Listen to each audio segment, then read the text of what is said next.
Muling pinatunayan ng mga electric cooperatives sa gitnang Luzon sa pamamagitan ng binuong Task Force Kapatid Pepito o TFK Pepito ang kanilang malasakit at pagkakaisa upang maghatid ng mabilis na solusyon sa problema sa mga nasirang poste at kawad ng kuryente sa probinsya ng Aurora matapos manalasa ang bagyong Pepito noong araw ng Linggo. Bumuo ng 5 electric cooperatives kasama ang isang private distribution utilities, ang Central Luzon Electric Cooperatives Association o CLECA, National Electrification Administration o NEA, at Philippine Rural Electric Cooperatives Association o PhilReCa para sa TFK Pepito. Layunin nila na tulungan ang Aurora Electric Cooperative o Aurelco sa pagkukumpuni ng mga nasirang linya at poste ng kuryente sa mga apektadong komunidad sa Aurora.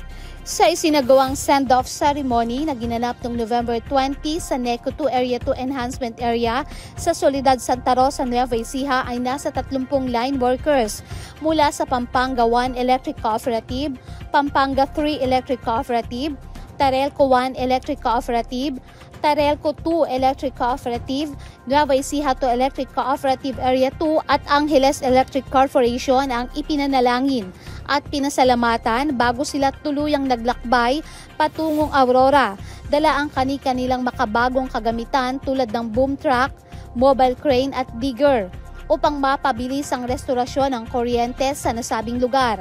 Ayon kay Engineer Nelson M. De La Cruz, General Manager ng NECO 2 Area 1 at tumatayong Acting General Manager ng NECO 2 Area 2, ang Task Force Pepito ay isa sa mga best practice ng mga electric cooperatives.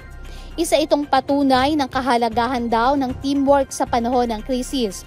Ngunit aniya dapat pahalagahan ang mga safety standards upang hindi mapahamak ang mga line workers. Mensahe natin na mag-ingat po, sana po sa pagtulong doon makabalik po sila uli ng maayos dito. At yun nga po, sana po makatulong tayo doon na maibalik po agad ang serbisyo po ng pailaw. Ang mga linemen mula Nueva Ecija, Pampanga at Tarlac ay mamamalagi sa Aurora sa loob ng 15 araw upang magsagawa ng mga repair works. At sa kanilang tulong, inaasahan na mapapabilis ang pagbabalik ng kuryente sa mga naapektuhang barangay at muling makabangon mula sa epekto ng bagyong Pepito.